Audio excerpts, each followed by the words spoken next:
महाराज मेरी नस नस क्यों दुख है, महाराज मेरी नस नस क्यों दुख है।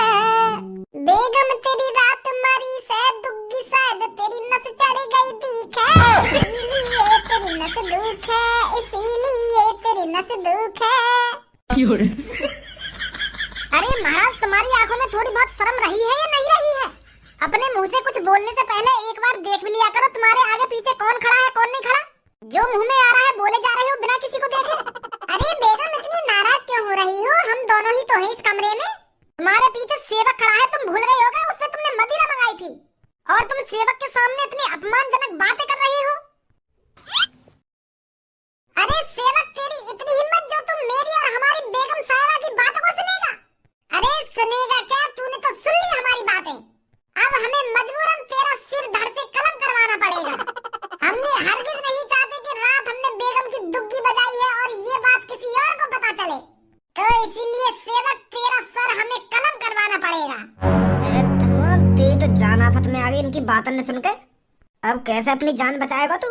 रानी साहिबा खड़ी हुई है और हमारी तलवार लेकर आई है, हम अभी इसकी गर्दन धड़ से अलग करते हैं। का महाराज मोते कह रहे हो हलवा लाने की, पर हलवा की तो तुमने मोते कही नहीं, तुमने तो मोते यूं कही के मदिरा ले गई हो। मेरे को आध घंटा पहले बता देते कि आपको हलवा बनवाना है तो मैं हलवा बनवा देता और आपको लिया था हलवा। अरे सेवक मैं तेरे से हलवा नहीं मांग रहा हूँ, मैं अपनी बेगम से कह रहा हूँ तलवार लाने के लिए। हाँ हलवा बनवा देता मैं तुमको, पर तुम एक बार मेरे को बताते तो सही। बुद्धि खराब क्यों कर रहा है तू सेवक? अब तू अपने महाराज का मूड खराब कर रहा है। ये बता तूने हमारी रानी साहिबा की दुग्गी वाली बात सुनी है या नहीं सुनी? ना महाराज हमारे पास ना है एक भी भेड़ बकरिया, अगर हमारे पास भेड़ बकरिया होती तो मैं तुम्हारे पास काहे नौकरी करता। पहले हती हमारे पास भेड़ बकरिया, पर अब एक भी बकरिया ना है। तुम्हारे राजमहल से ही हमारा खर्चा पानी चल रहा है। तो अब मेरी बात समझ में ना आ रही का? मैं कुछ और बोल रहा हूँ और तू कुछ और बोल रहा हो, तो मेरी बात समझ में ना आ रही का? मैं क्या बोल रहा हूँ क्या ना बोल रहा हूँ? तेरे कान बहरे हैं का? महाराज जी कर क्या है मैं टट्टी, बिना टट्टी करे राजमहल में कैसे आ जाऊंगा मैं? अब तुम्हें सोचो मैं बिगड़ टट्टी करे आता और तुम मुझे मदिरा मंगाते और मुझे टट्टी लगी आती तो फिर मैं अपनी टट्टी संभालता या तुम्हारी मदिरा संभालता? बेगम मुझे लग रहा है हमारे सेवक के कान खराब हो गए हैं, इसको हमारी बातें समझ में नहीं आ रही हैं और मुझे लगता है इसको दुग्गी वाली बात भी समझ में नहीं आई है।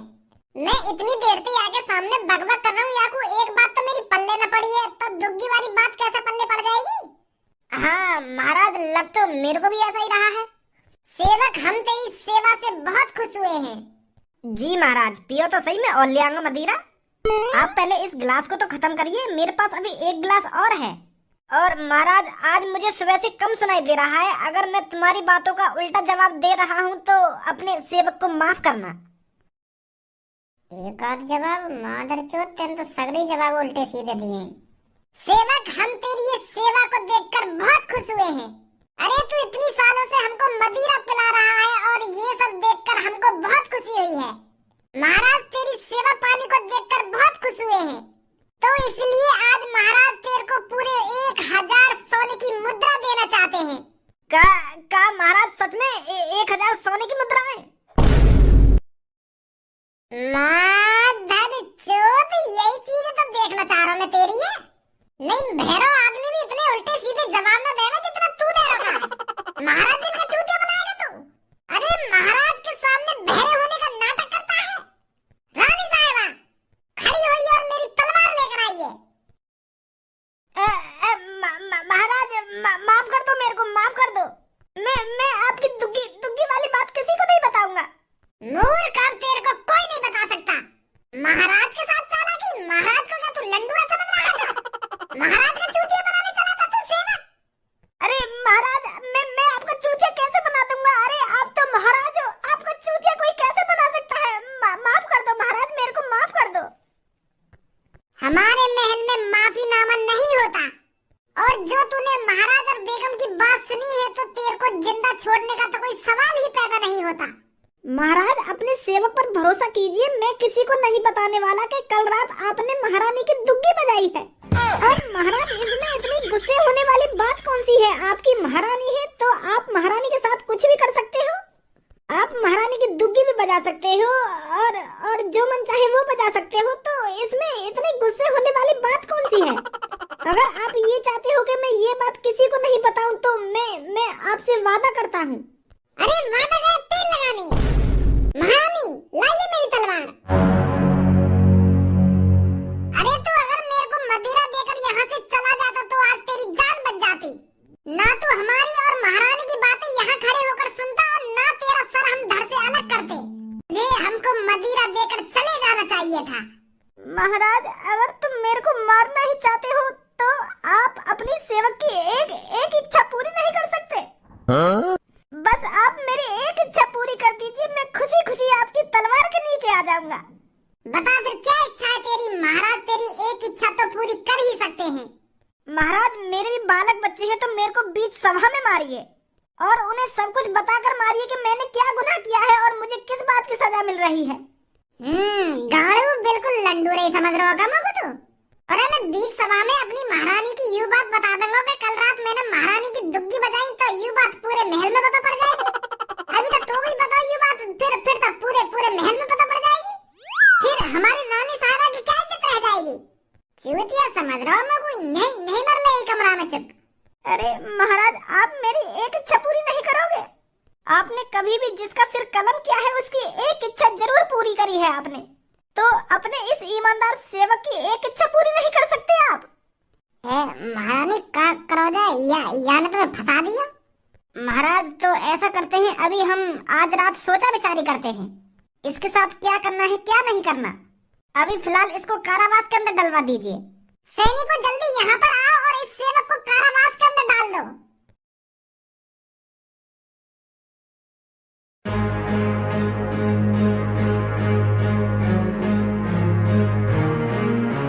महाराज, ये वही दो सेवक हैं जो 15 दिन से राजमहल में काम करने नहीं आ रहे हैं और इनकी 15 दिन से एक दूसरे की लड़ाई चल रही है। और महाराज, जिस बात पर इन दोनों की लड़ाई चल रही है ना, उस बात को सुनकर आप चौंक जाओगे। इनमें से काली मूंछ वाले का कहना है कि इसकी पत्नी का चक्कर इस बुड्ढे से चल रहा है, तो इसी बात को लेकर इन दोनों में 15 दिन से विवाद चल रहा है, इसलिए ये राजमहल में काम करने नहीं आ रहे हैं। तो महाराज, इनके बीच में जो विवाद चल रहा है उस विवाद को जल्दी दूर कीजिए ताकि ये जल्दी राजमहल में काम करने आए। क्या तुम्हें पता नहीं है, जो इस राज्य में महाराज की सेवा नहीं करता है उसका इस राज्य में रहने का कोई हक नहीं है? इस राज्य में महाराज की सेवा सबसे बड़ी सेवा है और जो महाराज की सेवा को नकारता है, पता है उसका अंजाम क्या होता है? 10 साल काल कोठरी की सजा। बताइए 15 दिन से राजमहल में आप क्यों नहीं आ रहे थे? मेरे महाराज, मैं आपका सेवक हूँ और जिंदगी भर आपका सेवक ही रहूंगा। अरे मैं तो आपके चरणों में आपकी सेवा करते करते बूढ़ा होकर मरना चाहता हूँ, पर महाराज मेरे साथ जो हुआ है उस बात को मैं अपने मुंह से कैसे बताऊं? अरे मैं तो रोज आपके महल में आपकी सेवा करने आता रहा और ये बुढ़ा मेरे पीछे मेरे घर में मेरी बहू की सेवा कर रहा था। महाराज, इसका मेरी बहू से चक्कर चल रहा है और ये बुढ़ा रोज रात को मेरे घर पे आया करता था और मेरी बहू के साथ छेड़ाखानी करके चला जाया करता था। छेड़ाखानी मतलब? छेड़ाखानी भी कई तरीका की होती है, जैसे किसी महिला का पल्लू खींचना या उसका हाथ पकड़ना या उसकी टांग पकड़ना। छेड़ाखानी बहुत तरीका की होती है। तो तू मेरे को ये बात बताना, छेड़ाखानी किस तरीका की थी? वो महाराज, मैं किस मुंह से बताऊं आपको? महाराज के सामने ज्यादा बकचोदी मत कर, साफ साफ बता क्या हुआ है? किस तरह की छेड़ाखानी हुई है तेरी बहू के साथ? इतना टाइम नहीं है मेरे पास जो तुम्हारी बातों को सुनता रहूं। बता जल्दी क्या हुआ है? महाराज, जब मैं राजमहल में काम करने आया करता था तो ये मेरे से पीछे मेरे घर पे जाता था और ये बुढ़ा मेरी बहू की दुग्गी बजाया करता था। अच्छा, तो दुग्गी का चक्कर है। कितनी बार तेरी बहू की दुग्गी बजाई है इसने? और तुझे क्यों लगता है ये तेरी बहू की दुग्गी बजा रहा है?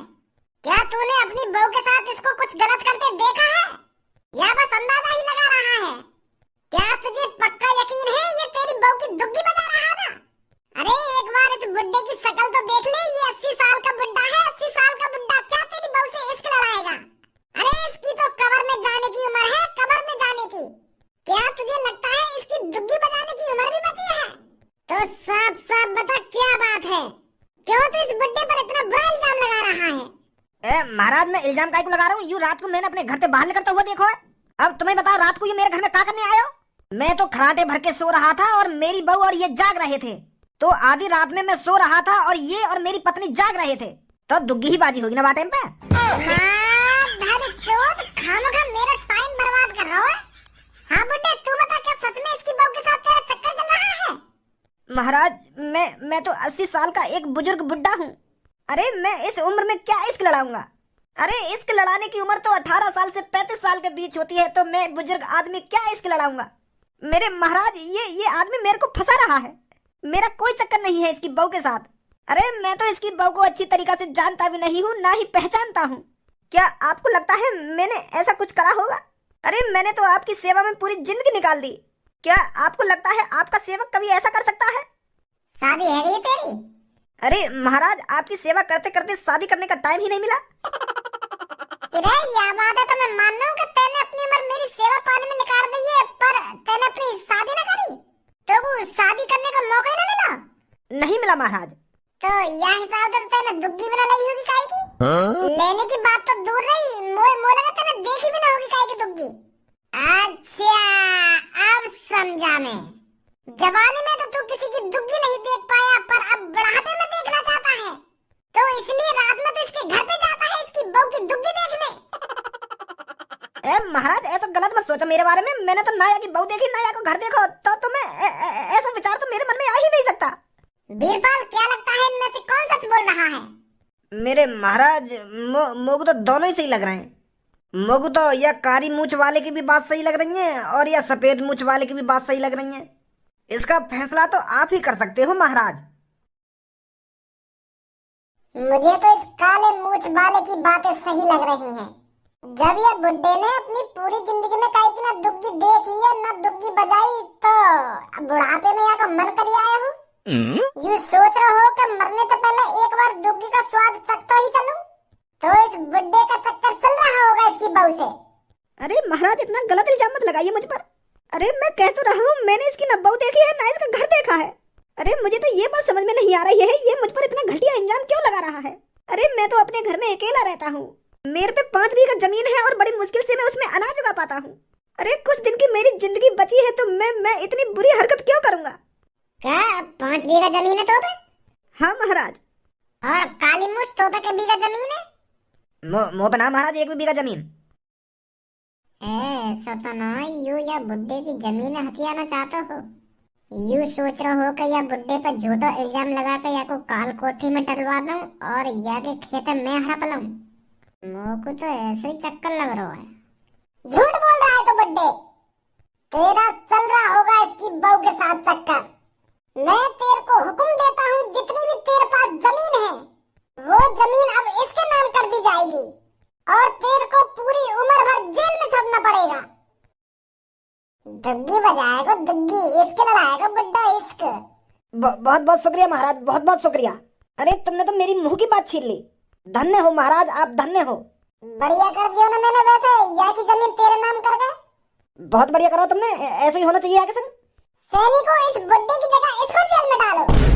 माधर चोद, दातन ने दिखा रहा हो, दातन ने लोगों पहले जगह तो यहाँ की जमीन हथियाना चाह रहा हो। महाराज। कहा महाराज, झूठ बोल रहा हूँ मैं? ऐसा ना महाराज।